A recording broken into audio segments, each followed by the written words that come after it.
लाहौर के कदाफी स्टेडियम में अंजाम बिलाखिर हकीकत के करीब आ ही गया। वही हकीकत जिसने एक बार फिर साबित कर दिया कि यहाँ जीत उन्हीं की होती है जो स्पिन, सब्र और अज़्म का इम्तिहान झेलने का हौसला रखते हैं। जनूबी अफ्रीका ने पूरी जान लड़ा दी। हर सेशन में उम्मीद की कोई ना कोई किरण जलाने की कोशिश की, मगर लाहौर की मिट्टी जिसे अपने फैसले पहले ही लिख चुकी थी, नुमान अली के हाथों घूमती गेंदें, साजिद खान की चालाकी और आखिर में शाहीन शाह अफरीदी का तबाहकुन स्पेल, ये सब मिलकर एक ऐसी कहानी रकम कर गए जिसमें शिकस्त सिर्फ जनूबी अफ्रीका की ही नहीं थी बल्कि उस यकीन की थी जो उन्होंने नामुमकिन ख्वाब देखने की जसारत में बांध रखा था। ये जीत किसी एक स्पेल या लम्हे की मरहूने मिन्नत नहीं थी बल्कि 4 दिन की तारीखी गिरफ्त का नतीजा साबित हुई। वो गिरफ्त जो नुमान अली के स्पिन में, शाहीन अफरीदी के रिवर्स में और पाकिस्तान के जज्बे में कैद थी। कदाफी स्टेडियम लाहौर ने एक बार फिर अपनी सरजमीन पर वो मंजर देखा जब मिट्टी के ज़रों ने खुद गवाही दी कि यहाँ स्पिन सिर्फ बॉलिंग नहीं, एक रिवायत है और ये रिवायत पाकिस्तान के नाम लिखी गई है। पाकिस्तान ने वर्ल्ड टेस्ट चैंपियन जनूबी अफ्रीका को 93 रन से शिकस्त देकर 2 टेस्ट की सीरीज़ में 1-0 की बढ़तरी हासिल कर ली है। मैच के बाद प्रेस कॉन्फ्रेंस करते हुए पाकिस्तान टेस्ट टीम के कप्तान शान मसूद ने कहा, आईसीसी वर्ल्ड टेस्ट चैंपियनशिप का आगाज़ अच्छा मिला। जनूबी अफ्रीका के खिलाफ फतह से टीम का मोराल बुलंद हुआ है। पाकिस्तान टीम टॉप की टीम है, कोशिश करेंगे फतह के इस कॉम्बिनेशन को बरकरार रखें और वर्ल्ड टेस्ट चैंपियनशिप में अपनी पोजीशन को मजबूत करें। हमेशा फोकस रहा है वो रहा है कि हम एज ए साइड कैसे इम्प्रूव कर रहे हैं। हराना ऑब्वियसली रिज़ल्ट लेना बहुत बड़ी बात होती है, बट ऑब्वियसली हम इस चीज़ से भी मतलब मुतमईन रहे हैं कि अगर हमारी आप प्रीवियस साइकिल भी देखें उसमें जब हम ऑस्ट्रेलिया गए हमारे पास जीतने की अपॉर्चुनिटीज़ थी, साउथ अफ्रीका में हमारे पास पहले टेस्ट जीतने की अपॉर्चुनिटीज़ थी, इंग्लैंड को इधर हमने सीरीज़ हराई। तो मैसेज ये है कि हम अच्छी क्रिकेट खेल रहे हैं, बड़ी टीमों के अगेंस्ट अच्छी क्रिकेट खेल रहे हैं, बट चैलेंज ये है साइड के लिए कि किस तरीके से कंसिस्टेंटली हम मैचेस जीतें और अपनी पोजीशन जब टेस्ट चैम्पियनशिप में अच्छी होगी तो आई थिंक जो साइड टॉक है डिवीज़न 1 की, डिवीज़न 2 की, उसमें पाकिस्तान हमेशा एक टॉप टीम रहेगी। तो हमारा फोकस कम्प्लीटली अपनी पोजीशन को बेहतर करने के लिए और इस वर्ल्ड टेस्ट चैम्पियनशिप में हमने अच्छा स्टार्ट लिया और अब चैलेंज और अपॉर्चुनिटी ये है हम सब के लिए कि हम इसको आगे किस तरीके से बढ़ाते हैं। लाहौर की हवा में स्पिन का जादू घुला हुआ था। सूरज की किरणें जैसे कदाफी स्टेडियम की पिच पर नुमान अली के हाथों के इशारे पर नाच रही थीं। ये वो दिन था जब एक बाएं हाथ के स्पिनर ने खेल के धारे को अपनी मुट्ठी में कैद कर लिया। एक ऐसा दिन जब नुमान अली ने न सिर्फ जनूबी अफ्रीका की मुज़ाहमत तोड़ दी बल्कि ख़ुद को पाकिस्तान के बॉलिंग फ़न का जिंदा इस्तिआरा बना दिया। उनके सामने तजुर्बा बेअसर, टेक्निक बेकार और हिम्मत कमज़ोर होती चली गई। नुमान अली ने पहले ट्रस्टन स्टब्स को सिर्फ 2 रन पर पवेलियन भेजा और फिर जब डेविड ब्रेविस ने जवान और बेखौफ बैटर बनकर उन पर हमला आवर होने की कोशिश की तो नुमान ने भी जवाब में वही बहादुरी दिखाई जिसने उनके करियर के सबसे रोशन लम्हे को जन्म दिया। एक ऐसी गेंद जो पिच पर गिरी, थोड़ी सी रुकी और फिर उसे घूमी के बैटर का दिफा बेमानी हो गया।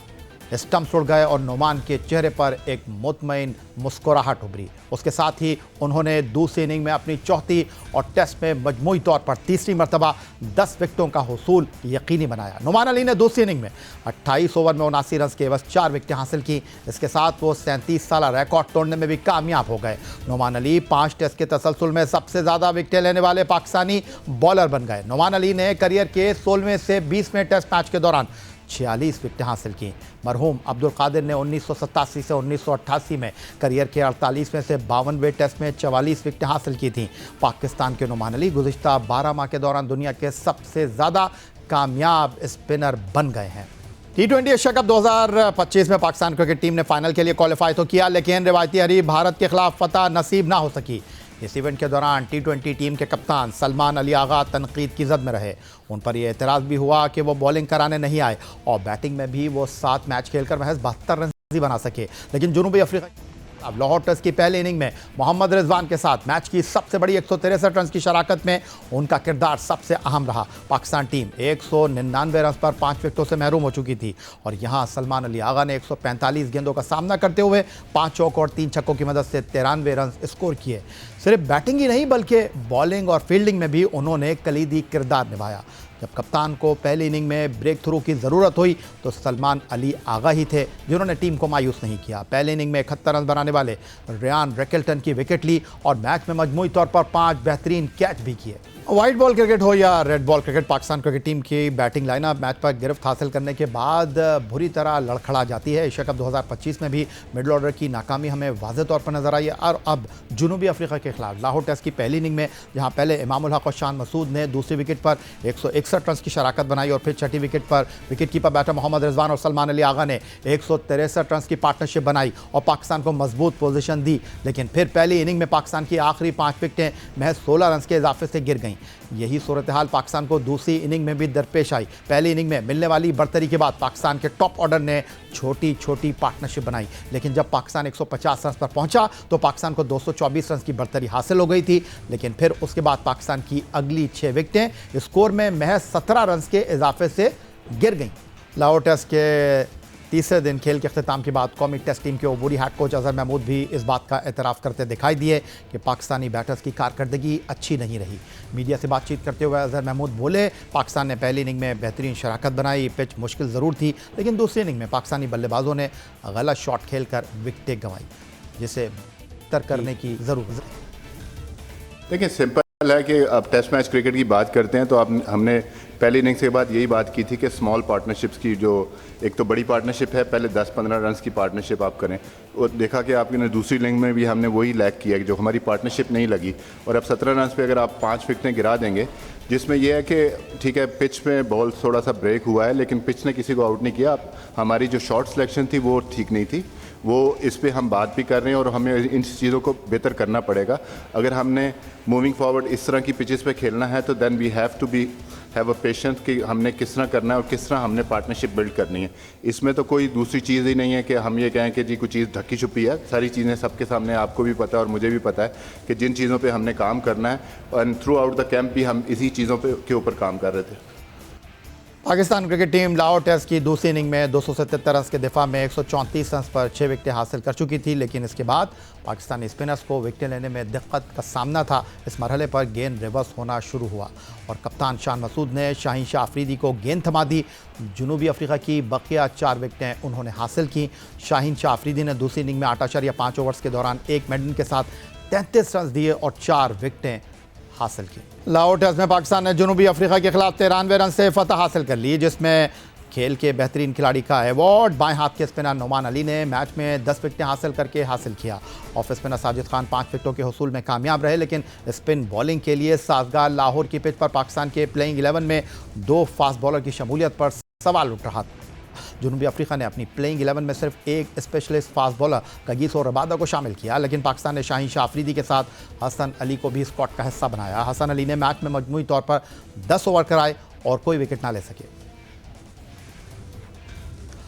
मगर अबूरी head coach Pakistan test team Azhar Mahmood बोले, 2 फास्ट बॉलर को खिलाने का दिफा कर रहा हूँ। खेल के तीसरे दिन मीडिया से बातचीत करते हुए उनका कहना था कि पिच की कंडीशन स्पिनर्स के लिए बेहतर थी, पिच स्लो हुई, लेकिन फास्ट बॉलर को ओवर्स कम कराए गए।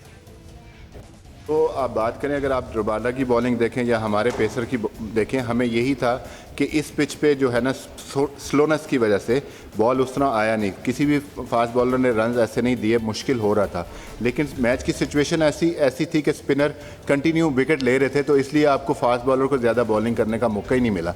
वरना जो हमारा आइडिया था उसमें यही था कि यहाँ पर बॉल रिवर्स होगा और साउथ अफ्रीकन बैट्समैन के अगेंस्ट जो है ना वो हमारा आई थिंक कि बिल्कुल राइट फैसला था। वो कंडीशन ऐसी बनी कि फास्ट बॉलर ने ज़्यादा बॉलिंग नहीं की। अगर आप देखें रबादा ने जिस तरह बॉलिंग की थी, जिस तरह स्पेल था, तो उसमें ऐसा था कि बॉल कुछ कर रहा था। पाकिस्तान टेस्ट टीम के कप्तान शान मसूद ने शाहीन शाह अफरीदी की बॉलिंग को सराहा और फास्ट बॉलर को खिलाने पर टीम मैनेजमेंट के फैसले को दुरुस्त करार दिया। मैच के बाद प्रेस कॉन्फ्रेंस में शान मसूद बोले, शाहीन शाह अफरीदी और हसन अली को एक साथ खिलाने का मकसद रिवर्स स्विंग से फ़ायदा उठाना था। ये दोनों रिवर्स स्विंग के पाकिस्तान के अच्छे बॉलर्स हैं। शाहीन शाह अफरीदी ने उनसे गेंद मांग कर ली और कहा मैच बदल कर रख देंगे, और फिर शाहीन शाह अफरीदी की बॉलिंग सबके सामने है। शाहीन का देखें सिंपल है, वर्ल्ड क्लास बॉलर है।